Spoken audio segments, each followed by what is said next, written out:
ତିଆରି ସରିଗଲା ହେଲେ ପୁଅଟିର ତ ପରବାୟ 12 ବର୍ଷ। ରାଜା ସ୍ୱପ୍ନାଦେଶ କଲେ, এই জগন্নাথ মহাপ্রভু স্বপ্নের করে রাজা গোটে কাম কর, তোমার সেই পুଅটিকে নেই কালি ଟିକେ 22 ପାହାଚରେ ବଢେଇ ଦବ, ଆଉ ଥରେ ଟିକେ ପଣ୍ଡିତ ମାନଙ୍କୁ ଡାକି ଗଣନା କରିଦିଅ। ରାଜା ମହାପ୍ରଭୁଙ୍କ ଆଦେଶ କ୍ରମେ ପରଦିନ ପ୍ରତିଶରୁ ନବଜନ୍ମିତ ପୁଅଟିକୁ ନେଇ 22 ପାହାଚରେ ବଢେଇ ଦେଲେ। ଆଉ ଥରେ ଟିକେ ପଣ୍ଡିତ ମାନଙ୍କୁ ନିର୍ଦ୍ଦେଶ ଦେଲେ, ପଣ୍ଡିତ ମାନେ ଆଉ ଥରେ ମୋ ପୁଅଟିର ଟିକେ ଭାଗ୍ୟରେଖା ଗଣନା କଲ, କୋଷ୍ଠୀ କପାଳ ଦେଖିଲ। ପଣ୍ଡିତ ମାନେ କହିଲେ, ରାଜାଙ୍କର ଆମ ଗଣନା ଉପରେ କଣ ସନ୍ଦେହ? ହଉ, ମଣିମାଙ୍କ ନିର୍ଦ୍ଦେଶ। ସମସ୍ତ ପଣ୍ଡିତ ମାନେ ଗଣନାରେ ବସିଲେ, ବିଦଗ୍ଧ ରଙ୍ଗଳି। ତେବେ ପୁନର୍ବାର ପଣ୍ଡିତ ମାନେ ଗଣନା କଲେ, ଆପାଦ ମସ୍ତକ ଥରିଲା। ରାଜା କହିଲେ, କଣ ହେଇଛି ଏମିତି ଥରୁଛନ୍ତି କାହିଁକି? ନା ମଣିମା କ୍ଷମା କରିଦେବେ, କ୍ଷମା କରିଦେବେ ମାନେ ନା ସେଦିନର ଗଣନା ଆମର ଭୁଲ ହେଇଯାଇଛି। ନା ବୁଝିପାରିଲେନି? ନା ସେଦିନ ଆମ କାହାକୁ ଗୋଟେ ଶୁଣିଟା ଦେଖାଯାଇନି। ନା ବୁଝିପାରିଲେନି? ନା ହେ ମଣିମା, ଆପଣଙ୍କ ପୁଅର ପରବାୟୁ 12 ବର୍ଷ ନୁହଁ, ନା ଆପଣଙ୍କ ପୁଅର ପରବାୟୁ 120 ବର୍ଷ। ଏବେ ବି ସଂସ୍କୃତି କଥା ମନେ ରଖି, ଏବେ ବି ସଂସ୍କୃତି এই জাতি কথা মনে রখি। ଏବେ ଯଦି ଆପଣ ମାନେ ପୁରୀ ଯାଆନ୍ତି, ମନ୍ଦିରକୁ ଯାଆନ୍ତି, ସାଙ୍ଗରେ ଛୋଟ ପୁଅ ଝିଅ ନାତି ନାତୁଣୀ ମାନଙ୍କୁ ନେଇଥାନ୍ତି, ଆପଣ ମାନେ 22 ପାହାଚରେ ବଢଉଛନ୍ତି ନା ବଢଉଛନ୍ତି? ଏବେ ଯଦି ଆପଣ ମନ୍ଦିର ଯାଉଛନ୍ତି, ସାଙ୍ଗରେ ଛୋଟ ପୁଅ ଝିଅ ନାତି ନାତୁଣୀ ମାନଙ୍କୁ ନେଇଥାନ୍ତି, ଏବେ ବି ଆପଣ ମାନେ 22 ପାହାଚରେ ଛୋଟ ପୁଅ ଝିଅ ମାନଙ୍କୁ ବଢଉଛନ୍ତି। କାରଣ ରାଜା ସେଦିନ ବଢେଇଥିଲା 12 ବର୍ଷର ପୁଅର ପରବାୟୁ 120 ବର୍ଷ ହେଇଗଲା। ଆମ ସଂସ୍କୃତିକି ଦେଖନ୍ତୁ, ସେ କଥାକୁ ମନେ ରଖି ଏବେ ବି ଆମେ ଆମ ଛୋଟ ପୁଅ ଝିଅକୁ ଆମେ ଯଦି ଛୋଟ ପୁଅ ଝିଅ ନାତି ନାତୁଣୀମାନଙ୍କୁ ନେଇଥାଏ 22 ପାହାଚରେ ବଢୁଛି। ପାହାଚ ଆଜ୍ଞା ତିଆରି ସରିଗଲା। ଏଇଠି ମୋ କଥା ଥିଲା, ଆସନ୍ତୁ ଯିବା ମୂଳ କଥାକୁ। ସେଦିନ ପଠାଣି ସାମନ୍ତ ତାଙ୍କ ସ୍ତ୍ରୀ, ତାହେଲେ ବର୍ତ୍ତମାନ 2ଟି ଶିଳା ଆପଣ ଦେଖିଲେ। 22 ପାହାଚରେ 2ଟି ଶିଳା ହେଲା, ଯମ ଶିଳା ପିତୃ ଶିଳା, ମୁକ୍ତି ଶିଳା ତଥୈବଚ କୈବଲ୍ୟ ଶିଳା ଏତେ ଶିଳା ଚତୁର୍ବିଧ ସ୍ମୃତି। 22 ପାହାଚରେ 2ଟି ଶିଳା ଦେଖିଲେ, ଗୋଟେ ଯମ ଶିଳା ଆଉ ଗୋଟେ ପିତୃ ଶିଳା। ପ୍ରଥମ ଶିଳାର ବିଶେଷତ୍ୱ, ଆପଣ ଯେତେବେଳେ ମନ୍ଦିରକୁ ଯିବେ, ଗଲାବେଳେ ଜାଣି ଶୁଣି ପାଦ ପକେଇବେ, ଆସିଲା ବେଳେ ପାଦ ପଡ଼ିବେ। ଦ୍ୱିତୀୟ ଶିଳାର ବିଶେଷତ୍ୱ, ଯେବେ ମନ୍ଦିରରୁ ଫେରିବେ, ଆନନ୍ଦ ବଜାରକୁ ଗଲେ ଆପଣ ମହାପ୍ରସାଦ ପାଆନ୍ତୁ ନ ପାଆନ୍ତୁ ଆମର ସମୟ କରିବାର ନାହିଁ, କଣିକାଏ ଅଭଡ଼ା ଘରକୁ ଫେରିଲା ବେଳେ ସେଇ ଶିଳାରେ ଦେଇକି ଘରକୁ ସେ ହେଉଛି ପିତୃ ଶିଳା। ପିତୃପୁରୁଷ ମାନେ ଅପେକ୍ଷା କରିଥାଏ। ସେଇଥିପାଇଁ 22 ପାହାଚରେ ମହାଳୟା ଶ୍ରାଦ୍ଧ ଦିଆଯାଏ କେବଳ ଏଇ ଶିଳା ପାଇଁ। এই শিଳାଟି ପାଇଁ ସମଗ୍ର 22 ପାହାଚ ବନ୍ଦ। ଆସନ୍ତୁ ଏବଂ ଭୂତ ରହସ୍ୟମୟ ଜଗନ୍ନାଥଙ୍କୁ ଦର୍ଶନ କରିବା ପାଇଁ ସେଦିନ ପଠାଣି ସାମନ୍ତ ତାଙ୍କ ସ୍ତ୍ରୀ ଡାକିଲେ, ଆସ ଆସ। ଏଇଠି ପର୍ଯ୍ୟନ୍ତ ମୋ କଥା ଯାଇଥିଲା, ଆଉ ପଛକୁ ଫେରିକି ଆଗକୁ ନେଇଥିଲା। ପଛକୁ ଫେରିଲେ ପୁଣି 22 ପାହାଚରେ ଘଣ୍ଟାଏ ବିତିଯିବ। ମନେ ରଖନ୍ତୁ, ଯେତେବେଳେ ଆପଣ 22 ପାହାଚ ଅତିକ୍ରମ କରିବେ, ତାପରେ ଆଜ୍ଞା ମାନେ କୋଉଠିକି ଯିବେ? କୋଉ ପଟକୁ ଯିବେ? ଯେତେବେଳେ 22 ପାହାଚ ସରିଲା, ତାପରେ ଆପଣ କୋଉଠି? ହଁ, ବାମ ପଟକୁ ଦେଖନ୍ତୁ। ମା ଜଣେ ଦେବତା 22 ପାହାଚ ପରେ ପରେ ଆଗରେ କରିବେ। ଆପଣ କେହି ଜାଣନ୍ତି ଆଉ କେହି ଜାଣନ୍ତି। ସେ ଦେବତାଙ୍କ ପାଖକୁ ଯାଇ ଯେତେକ ସଧୁଆ ମା ଆପଣ ସଂଖ୍ୟା ଟିକେ ପୂଜା ସଂଖ୍ୟାକୁ ମୁଣ୍ଡିଆ ସମର୍ପଣ କରିଦେବେ, ମୁଣ୍ଡିଆ ଟିକେ ମାରିକି ଆସିବେ। ତାପରେ ବାମ ପଟକୁ ଆସିଲା ବେଳେ ଜଣେ ମହାଦେବ ଅଛନ୍ତି, ତାଙ୍କ ନାଁ ହଉଛନ୍ତି ଅଗ୍ନିଶ୍ୱର ମହାଦେବ। ରୋଷଶାଳାରୁ ଭୋଗ ମଣ୍ଡପକୁ ସୁଆର ଭାଇମାନେ ପ୍ରସାଦ ଦେଇଗଲା ବେଳେ ଯଦି କେବେ ଭୂତ ପ୍ରେତକୁ ଦୃଷ୍ଟି ପଡ଼ିଯାଏ, ସେଠି ଜଣେ ମହାଦେବ ଅଛନ୍ତି ଅଗ୍ନିଶ୍ୱର ମହାଦେବ, ତାଙ୍କ ଦୃଷ୍ଟିରେ ପାକ ବିଶୋଧ ହେଇଯାଏ। ଆସନ୍ତୁ, ତାପରେ ଆପଣ ସିଧା ସତ୍ୟନାରାୟଣ ପାଖରେ ପହଞ୍ଚିବେ। ସତ୍ୟନାରାୟଣଙ୍କୁ ଦର୍ଶନ କଲେ, ମୁଁ ତ୍ୱରାନ୍ୱିତ କରୁଛି କଥା। ସତ୍ୟନାରାୟଣଙ୍କୁ ଦେଖି ସାରିବା ପରେ କଳ୍ପବଟ କଳ୍ପ ଗଣେଶ ପାଖରେ ପହଞ୍ଚିବେ।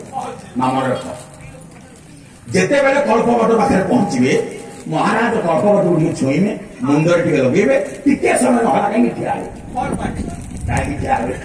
କବି ସମ୍ରାଟ ଭଞ୍ଜ କୋଟିବର ମହାନ ସୁନ୍ଦରୀ କହିଲେ, ଅଳପ କଳପ ବଟର ଯାହି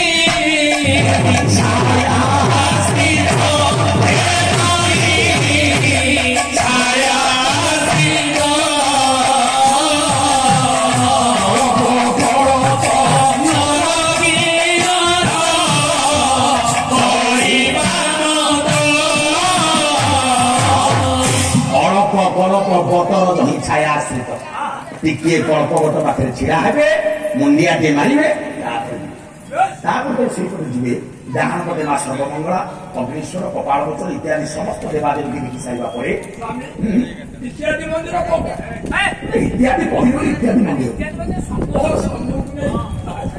ସମୟ ନାହିଁ ମୁଁ କହିଲି ଇତ୍ୟାଦିରେ ଆପଣ ତାପରେ ପ୍ରଦକ୍ଷିଣ କରିବି କଳ୍ପବତ ପ୍ରଦକ୍ଷିଣ କରି ମୁକ୍ତିମଣ୍ଡ ପାଖରେ ପହଞ୍ଚିବେ ପଣ୍ଡିତ ମାନେ ବସିଛନ୍ତି ତମେ ଖାଲି ମୁଣ୍ଡିଆଟିଏ ମାରିଦିଅ ସ୍ୱାମୀ ଏଇଟା ହେଲେ ମୁକ୍ତି ମଣ୍ଡପ ଏ ମଣ୍ଡପରେ କଣ ଗୁଡାଏ ଖୁଣ୍ଟ ଦିଅ ତୁ ବସିଲୁ ତତେ ଠିଆ କଲେ ମଣିଷ ମର ଗୁଡାଏ ଖୁଣ୍ଟ ତାର ବି କାରଣ ଅଛି ମୁକ୍ତିମଣ୍ଡପରେ ଆଜ୍ଞା ସ୍ତମ୍ଭ ସଂଖ୍ୟା 16 କାହିଁକି ମୁକ୍ତିମଣ୍ଡପ ସ୍ତମ୍ଭ ସଂଖ୍ୟା 16 ନା ତତ୍କାଳୀନ 16 ଜଣ ଗଜପତିଙ୍କ ନାମ ଅନୁସାରେ ପୁରୀର ଆଖପାଖରେ 16ଟି ବ୍ରାହ୍ମଣ ଶାସନ ପ୍ରତିଷ୍ଠା ହୋଇଛନ୍ତି କପିଳେଶ୍ୱରପୁର ଠାରୁ ପୁରା ଦାନମୁକୁନ୍ଦପୁର ପର୍ଯ୍ୟନ୍ତ ବୀର ହରିକୃଷ୍ଣପୁର ବୀର ପ୍ରତାପପୁର ବୀର ରାମଚନ୍ଦ୍ରପୁର କପିଳେଶ୍ୱରପୁର ବୀର ପ୍ରତାପପୁର 16 ଜଣ ଗଜପତିଙ୍କ ନାମ ଅନୁସାରେ 16ଟି ବ୍ରାହ୍ମଣ ଶାସନ 16 ଜଣ ବ୍ରାହ୍ମଣ ଶାସନ 16 ଜଣ ପଣ୍ଡିତ ବସିବା ପାଇଁ ମୁକ୍ତିମଣ୍ଡପର ସ୍ତମ୍ଭ ସଂଖ୍ୟା 16 ମୁକ୍ତିମଣ୍ଡପର ଆଉ ଗୋଟେ ନାମ ହେଉଛି ବ୍ରହ୍ମାସନ ଶ୍ରୀମନ୍ଦିର ପ୍ରତିଷ୍ଠା ପାଇଁ ସେଇଠି ବସି ବ୍ରହ୍ମା ପ୍ରତିଷ୍ଠା କାର୍ଯ୍ୟ କୁମାର କବି ଅରକ୍ଷିତ ପ୍ରଧାନ କଣ ଲେଖିଲେ କହିଲେ ଶ୍ରୀମନ୍ଦିର ପ୍ରତିଷ୍ଠା ପାଇଁ ବ୍ରହ୍ମା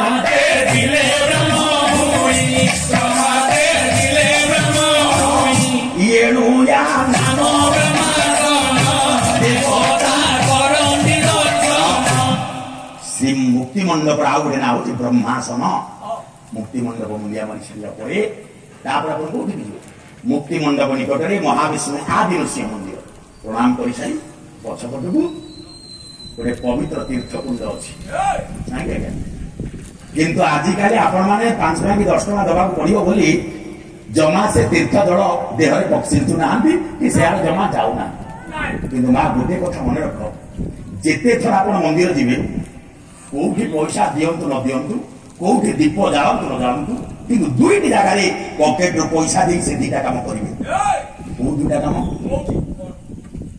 ଆଜିକାଲି ମନେକର ଅଭି ତମ ଗାଁରେ ଝାମେଲା ହେଲା ଜଣେ ଜଣଙ୍କୁ ଜାବଡାଟେ ପକେଇଦେଲା ତମ ଗାଁ ସଭା ହିସାବ ବସିଲା ତୁ କାହିଁକି ତାକୁ ଜାବଡାଟେ ପକେଇଲୁ ତତେ 500 ଟଙ୍କା ଜରିମାନା ହେଲା ତୁ ବାଡ଼େଇଛୁ ବୋଲି 500 ଟଙ୍କା ଦେଲୁ କିନ୍ତୁ ଜଗନ୍ନାଥ ସଂସ୍କୃତିରେ ଆପଣ ମାଡ଼ ଖାଇବେ ଆପଣ ସେଇଠି ପଇସା ଦେବେ କୋଉଠି ଆପଣ ମାଡ଼ ଖାଇବେ ଆପଣ ପଇସା ଦେବେ ଆଉ ଜାଣି ଶୁଣି ସେ ମାଡ଼ ଖାଇବେ ପଇସା ଦେଲେ ପୁଣ୍ୟ ହୁଏ କିନ୍ତୁ ଆଜିକାଲି 5 ଟଙ୍କା ଦବାକୁ 10 ଟଙ୍କା ଦବାକୁ ପଡିବ ବୋଲି ଆପଣ ଜମା ସିଆଡେ ଯାଉନାହାନ୍ତି କୋଉଠି ମାଡ଼ ଖାଇବେ ପଇସା ଦେବେ ପ୍ରବଳ ଭିଡ ହଉଥିଲା ସେତେବେଳେ ସେଇ ମାଡ଼ ଖାଇବା ବେତ ଧରିକି ପଣ୍ଡା ନନା ଠିଆ ହେଇଛି ସିଂହ ଦ୍ୱାରେ ଭିଡା ଭିଡି ବାଜୁଅଛି ବେତ ବାଡ଼ି ସିଂହ ଦ୍ୱାରେ ଭିଡା ଭିଡି ବାଜୁଅଛି ବେତ ବାଡ଼ି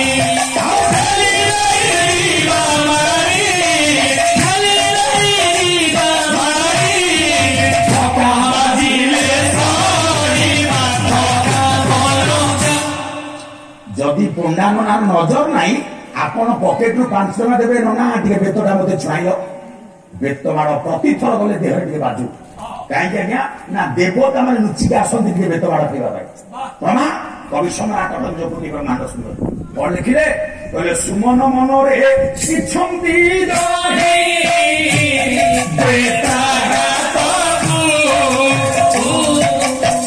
ଗମନରେ ନରେ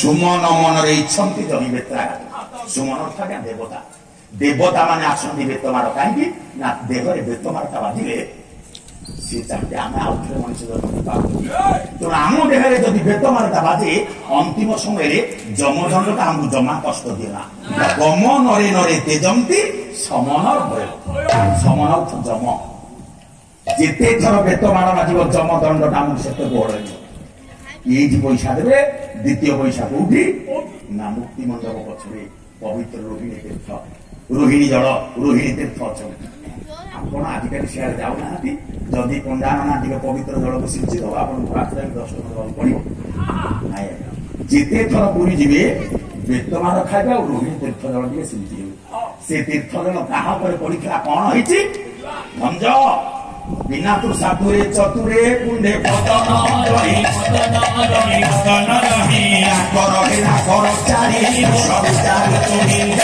ଗୋଟେ କାଉଟିଏ ପଡିଗଲା ଯେ ତାର ଚତୁର୍ଭୁଜ ହେଇଗଲା। ଏତେ ମହିମାମୟ ସେ ତୀର୍ଥ। ଆସନ୍ତୁ ପଠାଣି ସାମନ୍ତ ତାଙ୍କ ସ୍ତ୍ରୀ ରୋହିଣୀ ତୀର୍ଥ ଜଳ ସିଞ୍ଚି ହେଇ ମା ବିମଳାଙ୍କୁ ଦର୍ଶନ କରି କାଞ୍ଚି ଗଣେଶ ସାକ୍ଷୀ ଗୋପୀନାଥ ଯେତେ ପାର୍ଶ୍ୱ ଦେବା ଦେବୀ ସମସ୍ତଙ୍କୁ ଦର୍ଶନ କରିସାରିବା ପରେ ମା ତାପରେ ମହାଲକ୍ଷ୍ମୀ ମନ୍ଦିରକୁ ପହଞ୍ଚିବେ। ଗୋଟେ କଥା ମନେ ରଖ, ଯେବେ ମହାଲକ୍ଷ୍ମୀଙ୍କୁ ଦର୍ଶନ କରିବାକୁ ଯିବେ ମହାଲକ୍ଷ୍ମୀଙ୍କୁ ଦର୍ଶନ କରି ସାଙ୍ଗେ ସାଙ୍ଗେ ଫେରିବେ। ଗୋଟାଏ ମିନିଟ ନହେଲା କାହିଁକି ଲକ୍ଷ୍ମୀ ମନ୍ଦିରରେ ବସିବେ। ଆପଣ ବସନ୍ତି କିନ୍ତୁ ତା କାରଣଟା ଜାଣନ୍ତି। ମହାଲକ୍ଷ୍ମୀ ଦର୍ଶନ କରିସାରି ଦକ୍ଷିଣାତ ଫେରିବେ ନା, ମୁହୂର୍ତ୍ତେ ନହେଲା କାହିଁକି ମହାଲକ୍ଷ୍ମୀଙ୍କ ମଣ୍ଡପରେ ବସିବେ। ଆପଣ ବସନ୍ତି ନା ବସନ୍ତି? ବସନ୍ତି କିନ୍ତୁ ତା କାରଣଟା ଜାଣନ୍ତି। କାହିଁକି ଆମେ ବସିବା ନା, ଶୁଣୁ ସେଇ ମହାଲକ୍ଷ୍ମୀ ମନ୍ଦିର ନିକଟରେ ନବଗ୍ରହ ମନ୍ଦିର ଅଛନ୍ତି। ଓଡ଼ିଶାରେ ଆପଣ ଯେତେ ମନ୍ଦିର ଦେଖିବେ ଯୋଉଠି ଯେତେ ନବଗ୍ରହ ସ୍ଥାନିତ ହୋଇଛନ୍ତି ରବି ଠାରୁ କେତୁ କ୍ରମରେ, କିନ୍ତୁ ଜଗନ୍ନାଥ ସଂସ୍କୃତିରେ ଓଲଟା ଅଛନ୍ତି କେତୁ ଠାରୁ ରବି କ୍ରମ। ଲକ୍ଷ୍ମୀଙ୍କ ମନ୍ଦିରରେ ଟିକେ ବସିଗଲେ ଆପଣଙ୍କ ଗ୍ରହ ଦୋଷଟା ବାଧା ଦିଏ ନା, କଷ୍ଟ ଦିଏ ନା। ତେଣୁ ସେଇଥିପାଇଁ ଲକ୍ଷ୍ମୀ ମନ୍ଦିରରେ ଆମେ ବସିବା।